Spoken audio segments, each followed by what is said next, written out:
Block, l'entreprise de Jack Dorsey qui licencie 40% de ses équipes en pointant du doigt l'intelligence artificielle.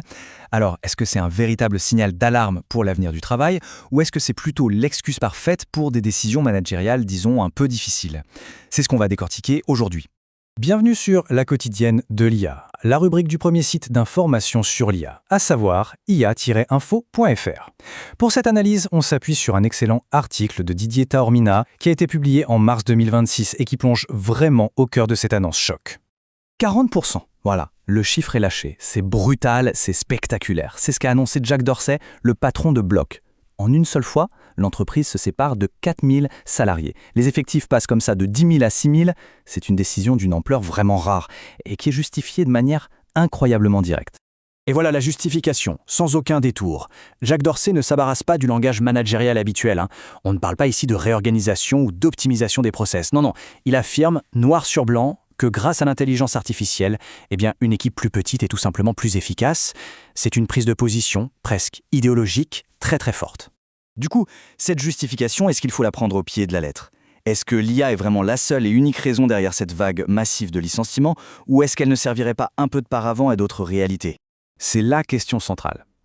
Parce que, quand on commence à creuser un petit peu, le beau récit de la pure transition technologique, il se complique, sérieusement. Et c'est Jack Dorsey lui-même qui nous donne les indices. Ce tableau, il illustre parfaitement le double discours. D'un côté, on a la version officielle, la révolution de l'IA, des équipes plus efficaces, et de l'autre, ce que Dorsey a admis lui-même. Il a reconnu avoir beaucoup trop recruté pendant la pandémie et avoir commis des erreurs dans la structure même de l'entreprise. Du coup, l'IA devient une justification très très commode pour corriger des erreurs de gestion passées. Et cette idée, ce n'est pas juste une supposition, Sam Altman, le PDG d'OpenAI, l'a dit lui-même. Et venant de la personne qui est au cœur du réacteur de l'IA, cette phrase elle a un poids considérable.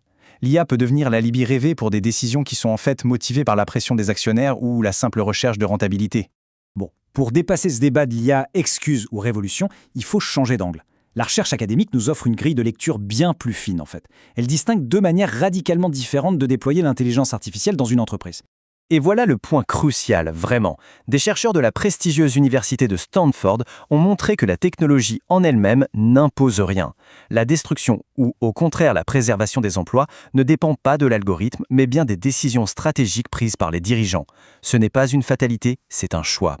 Alors, voici la première approche, c'est l'automatisation. Ici, l'objectif est limpide, c'est la substitution. On utilise l'IA pour faire le travail d'un humain, et la conséquence directe et logique, c'est une baisse de l'emploi. C'est clairement le chemin qui a été choisi et même assumé par Jack Dorsey. La seconde approche, c'est celle de l'augmentation. Dans ce modèle, l'IA n'est pas un remplaçant, mais plutôt un assistant, un copilote. Elle vient en appui du travailleur pour l'aider à être plus rapide, plus précis, ou pour lui permettre de se concentrer sur des tâches à plus forte valeur ajoutée. Ici, l'emploi est préservé, ou en tout cas, il est profondément transformé.